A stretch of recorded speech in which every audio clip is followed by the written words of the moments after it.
boa tarde, boa noite, especialmente aqueles que nos visitam. Hoje nós estamos num dia festivo para a igreja, para a vida da igreja. Todas as vezes que nós temos a oportunidade de ver alguém cumprindo esse ato de obediência às ordenanças de Cristo, essa ordenança especial do batismo, é um motivo de muita festividade, de muita alegria mesmo para nós. Eu gostaria de falar um pouquinho sobre a razão, deixar claro a razão daquilo que nós vamos fazer aqui. Então nós vamos falar um pouquinho sobre o batismo, ver algumas coisas que a Bíblia fala a respeito dele, a respeito daquilo que nós vamos fazer.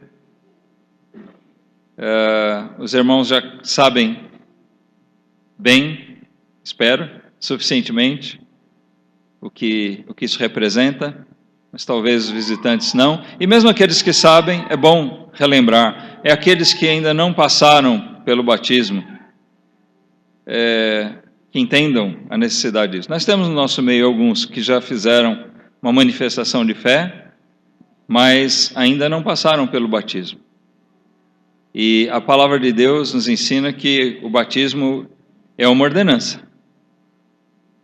É um privilégio e, ao mesmo tempo, um dever, uma necessidade para aquele que crê. O batismo não salva, mas ele é, sim, a mostra, o testemunho público de alguém que foi salvo por Jesus Cristo. É um momento especial para nós, porque ele manifesta que alguém, que no caso hoje nós vamos estar aqui, esse alguém é a irmã Luísa, que alguém reconheceu-se um pecador arrependido diante do Senhor. Quando Deus levantou um profeta chamado João, e foi aquele que começou a batizar, enviado por Deus, com a autoridade de Deus. Dizem que historicamente já havia a prática do batismo em Israel, mas não consta nenhuma ordem bíblica no Velho Testamento para os hebreus para se batizarem. Tornou-se um hábito, dizem. Mas a Bíblia relata que Deus levantou um homem e deu para ele a autoridade de batizar inicialmente. E foi aquele profeta que foi enviado para preparar terreno para o Senhor Jesus. Antes que Jesus viesse para estabelecer sua igreja, Deus levantou esse homem chamado João. E ele foi chamado o Batista, porque ele era o batizador, aquele que foi enviado para batizar. Não era sobrenome dele, não era alguma coisa já pré-determinada por alguém, mas Deus fez dele um batista.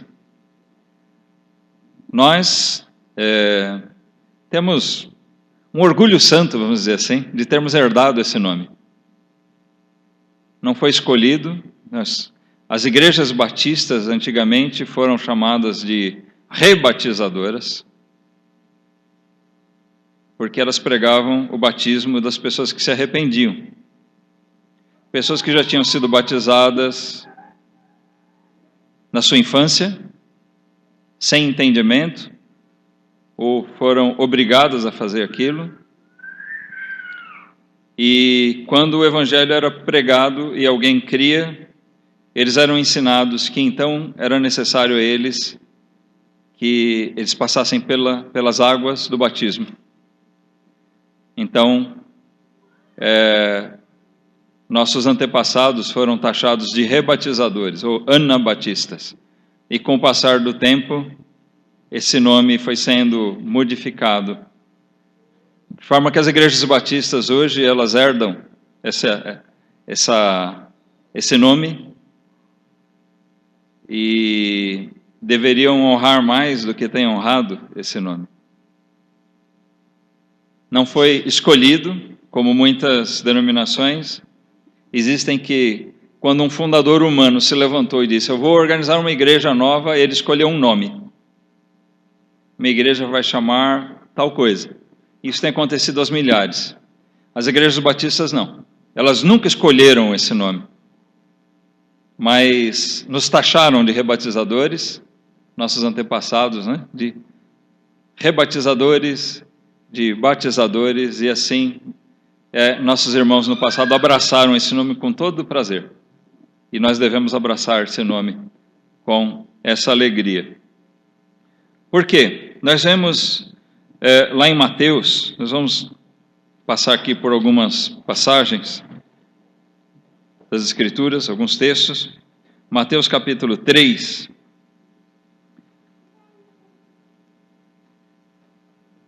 Nós vemos a respeito desse João, diz assim: naqueles dias apareceu João, o Batista, pregando no deserto da Judéia e dizendo: arrependei-vos, porque é chegado o reino dos céus.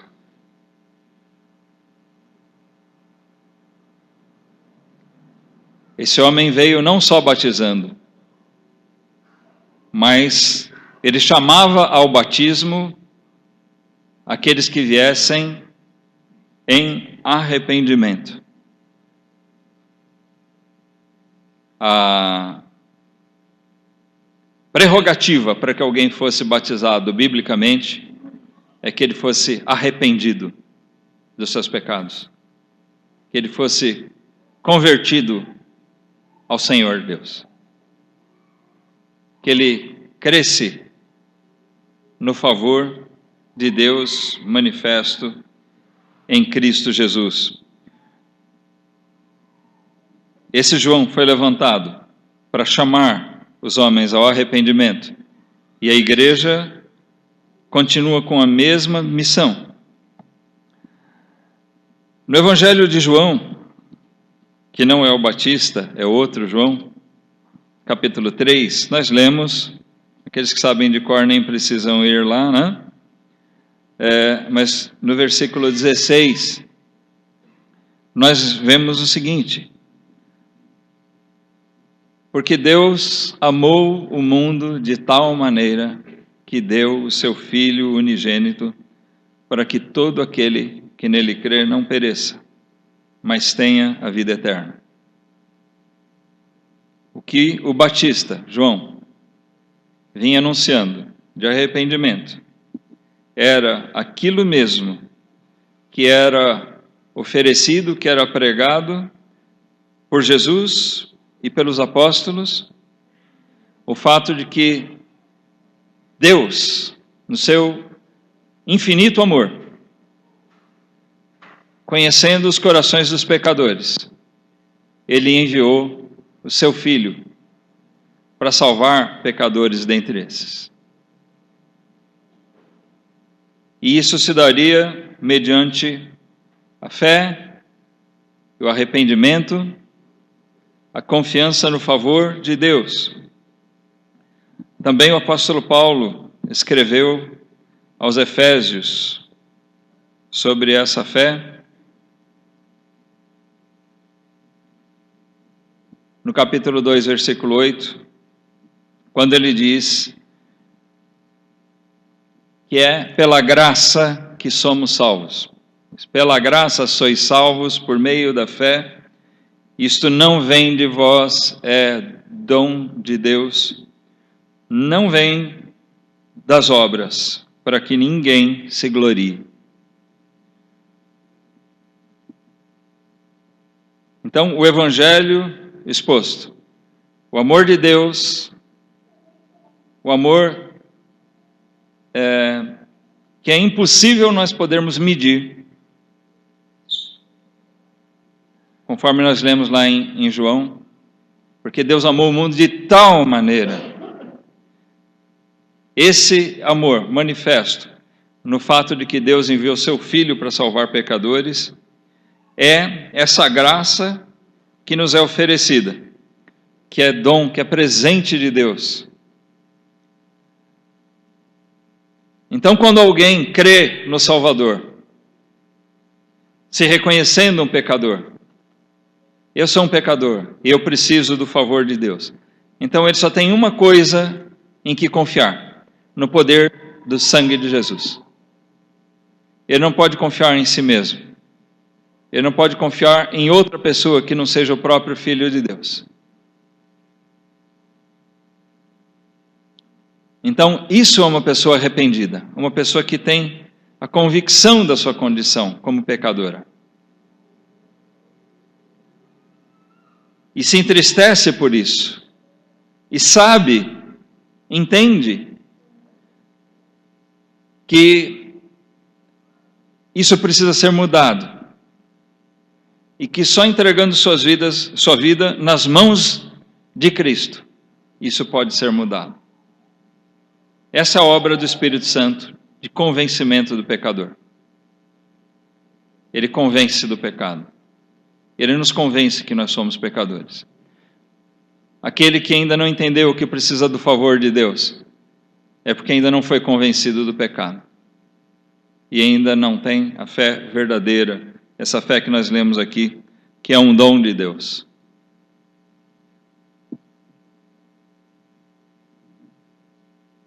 Então, uma pessoa que chegou a esse ponto, o que ela tem a fazer? Viver em obediência ao Senhor. Uma vez que nós confiamos nossas vidas nas mãos dele, nós só podemos fazer uma coisa: confiar nele e obedecer. Aquele que confia, obedece. E o ato do batismo é um ato de obediência. Em algumas circunstâncias, o batismo se torna ainda mais desafiador. Por quê? Algumas pessoas são contrárias. Muitos dos nossos irmãos tiveram oposição, porque pessoas próximas a ele viram aquilo como uma mudança de religião, e ele foi visto como um traidor. Foi assim entre os apóstolos. Eles eram vistos como traidores, porque eles estavam abandonando aquela fé tradicional dos fariseus, dos saduceus, dos judeus. Estavam abraçando a fé num Messias, que é Jesus, em quem eles não confiavam. Eles não queriam, eles rejeitaram. A Bíblia diz que ele veio para o que era seu, mas os seus não o receberam. Mas esse mesmo Jesus veio e cumpriu tudo em obediência por nós. Uma pessoa convertida a Deus, salva por meio da fé no Filho dele, essa pessoa deve ser levada às águas. E só uma pessoa assim, uma pessoa que não foi convertida, ela pode até ser mergulhada na água, mas isso não é um batismo. Para um batismo ser válido, para que ele seja legítimo, a primeira coisa que tem que ter é uma pessoa salva, uma pessoa convertida. Por quê? Porque um batismo é um testemunho público, e é o que nós estamos fazendo hoje aqui.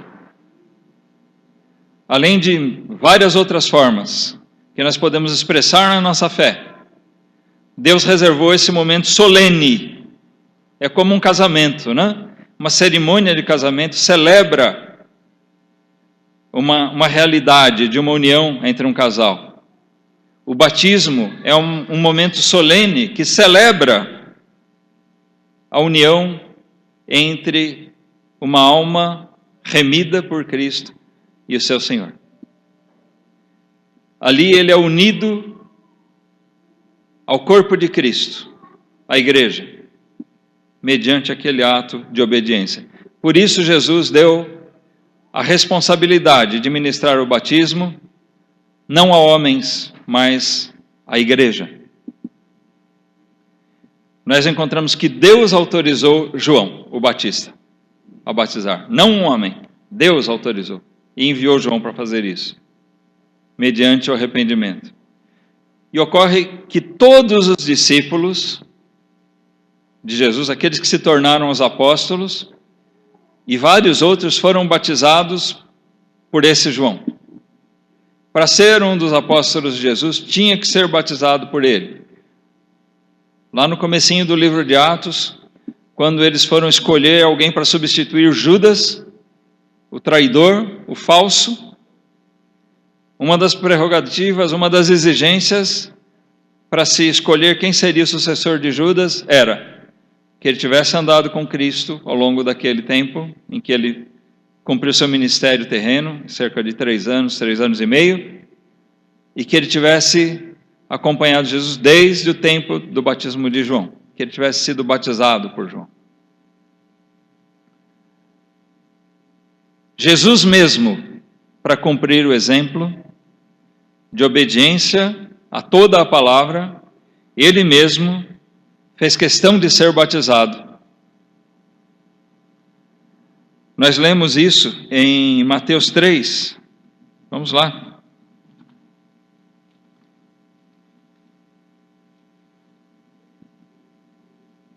Mateus capítulo 3, versículo 13, nós lemos: Então veio Jesus da Galiléia ter com João junto do Jordão para ser batizado por ele. Mas João opunha-se-lhe, dizendo: Eu careço de ser batizado por ti, e vens tu a mim? Jesus, porém, respondendo, disse-lhe: Deixa por agora, porque assim nos convém cumprir toda a justiça. Então ele, João, o permitiu. João não queria batizar Jesus porque ele falou: Eu não sou digno disso, eu deveria ser batizado pelo Senhor. Mas Jesus falou: Não, João, por enquanto deixa assim, porque é necessário que nós cumpramos toda a justiça. E assim como ele requer que nós sejamos batizados, ele mesmo deu exemplo. Tem gente que acredita que o batismo você lava os pecados na água. E eu já vi ensinarem que Jesus lavou seus pecados na água. Isso é uma heresia terrível. Primeiro, que a água do batismo não lava pecados. Nem no rio, nem no batistério, nem em lugar nenhum. Não é a água. Nós somos purificados, somos lavados pelo sangue de Cristo, não é pela água. E Cristo, segundo ponto, Cristo não tinha pecados para serem lavados. Em Hebreus, nós lemos que ele, em Hebreus capítulo 7, se não me falha a memória, ali nós lemos que Jesus cumpriu tudo, sem pecar. Ele estava aqui para cumprir a sua missão, a sua tarefa. E cumpriu toda a obediência ao Pai. E foi exemplo para nós, e nos ensinou que era necessário nós fazermos isso. E ele ali estava falando simbolicamente do seu sepultamento, da sua morte e ressurreição. Porque o batismo fala disso. E nós devemos ser batizados na semelhança de Cristo. Representando aqui que o velho eu ficou para trás, morreu. Hoje eu sou uma nova criatura em Cristo. É isso que nossa irmã vai estar testemunhando diante de nós aqui. Que ela também agora é uma nova criatura. Amém, irmã? Nós carregamos nossas falhas, mas agora Cristo vive em mim. Acima das nossas falhas, nós carregamos agora Cristo. Nós temos o Espírito de Deus. Que bênção, que dádiva de Deus.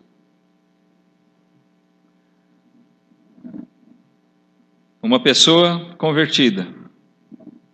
O entendimento do significado do batismo. Testemunho público. E também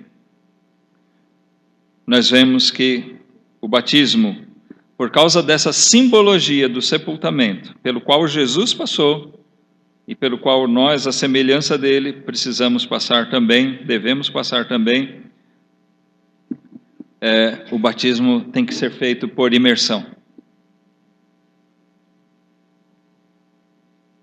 Na verdade, é uma redundância, porque a palavra baptizo no grego quer dizer mergulhar, imergir, submergir. Tem pessoas que procuram dar outra conotação para isso, mas não tem como fugir do fato que batismo é isso, é imersão. Aspersão não é batismo. Espirrar água, derramar água na cabeça de alguém não é batismo. Mergulhar alguém e trazer ela para fora da água, mas se esse alguém não nasceu de novo, não é uma nova criatura, também não é um batismo. O batismo, para ser válido, ele precisa preencher os requisitos. Alguém que é uma nova criatura em Cristo, mediante arrependimento e fé.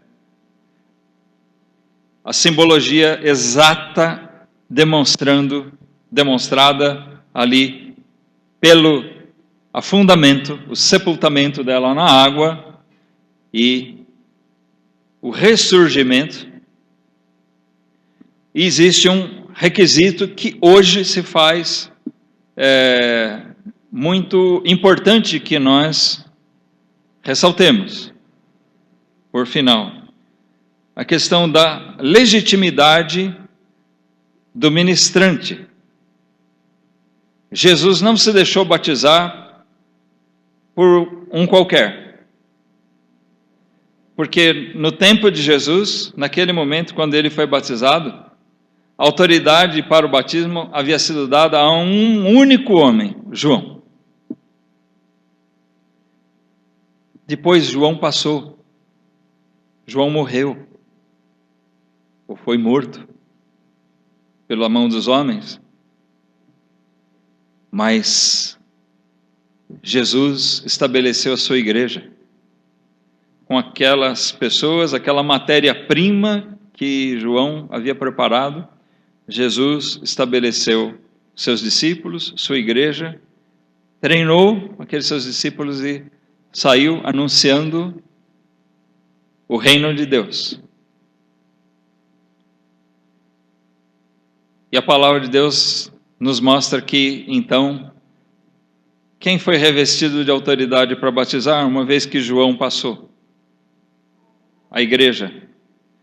A igreja que foi batizada por quem tinha autoridade de Deus, herdou essa autoridade. Não um homem, mas a igreja de Jesus Cristo herdou a autoridade que veio de Deus para João e de João para a igreja, e assim aquela igreja lá que se estabeleceu mais tarde em Jerusalém, aquela igreja, através da sua multiplicação, ela repassou essa autoridade. Então, igrejas fundadas por homens não têm vínculo com aquela igreja. Igrejas que criaram doutrinas próprias, doutrinas dos homens, não têm vínculo com aquela igreja que tinha seu vínculo de autoridade por meio de João, voltado a Deus. Só uma igreja bíblica neotestamentária, ou seja, conforme o Novo Testamento, originada lá nos seus ensinos, na sua linhagem, é que tem autoridade para ministrar o batismo. Por que eu digo que isso se torna importante hoje, especialmente? Porque a nossa irmã, na verdade, alguns dizem, bom, ela vai se rebatizar. Aqueles que a conhecem sabem que ela foi mergulhada nas águas por uma outra igreja. Mas eu digo para vocês, como nós estudamos e como a irmã entendeu, aquela igreja foi uma igreja estabelecida por homens no começo do século passado. O problema deles é que eles estão só 1.900 anos atrasados. Só 1.900 anos. Quando eles foram fundar uma igreja, a Igreja de Jesus Cristo já existia há 1900 anos. Ela já tinha autoridade própria, vida própria. E Jesus ordenou para aquela igreja que ela batizasse. A autoridade de batismo não está no pastor, não está em homem nenhum, mas está naquela igreja que Jesus enviou. Aquela igreja que Jesus disse: ide, pregai o evangelho, fazei discípulos, batizando-os em nome do Pai, do Filho e do Espírito Santo. Mateus 28, 19. Essa igreja recebeu a autoridade de Cristo. Se você faz parte de uma igreja, ou se você foi batizado por uma outra igreja que teve fundador humano, eu recomendo que você examine. Existem muitas igrejas evangélicas, mas examine a origem da sua igreja. Quem é o fundador?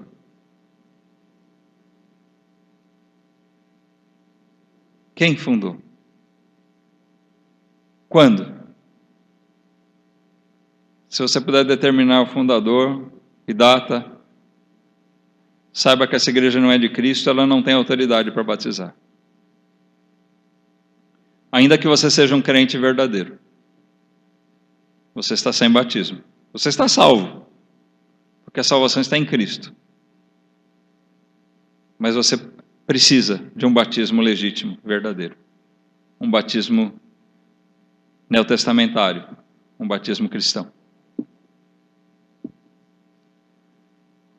Esse é o caso da nossa irmã.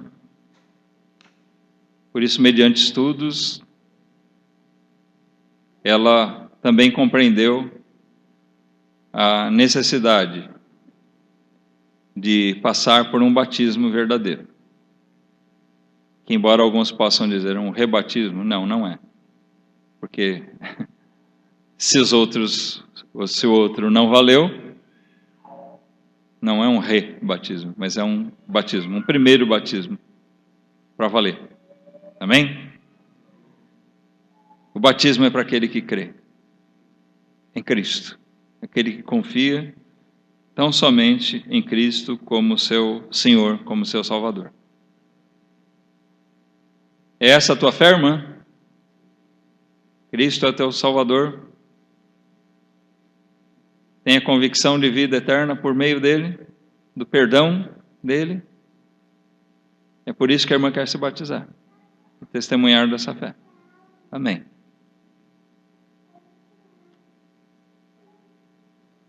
Então eu espero que você saiba o que você vai ver hoje aqui. É isso. É um testemunho dessa fé. E é por isso que para nós é uma alegria. Porque quando alguém é levado a se despojar da sua maneira de viver, suas próprias ideias, é despojado do seu orgulho, da sua vaidade, né? Que muitas vezes prende as pessoas, falam, não, mas eu já fui batizado, eu era salvo, não. Mas quando a pessoa se submete à vontade de Deus, não, eu quero fazer. Uma coisa que eu gostei, que a irmã me falou várias vezes ao longo do estudo, pastor, eu quero fazer tudo certinho. Essa foi a frase usada por ela várias vezes. Eu quero fazer tudo certinho. Isso é o que importa para mim. Amém. Quem dera que sempre todos nós, né, que todos vocês que ouvem hoje, tivessem esse pensamento. Eu quero fazer tudo certinho, conforme a vontade de Deus. Que essa possa ser realmente a sua vontade também. Nós vamos então nos preparar para o batismo. Eu vou deixar os irmãos aqui cantando.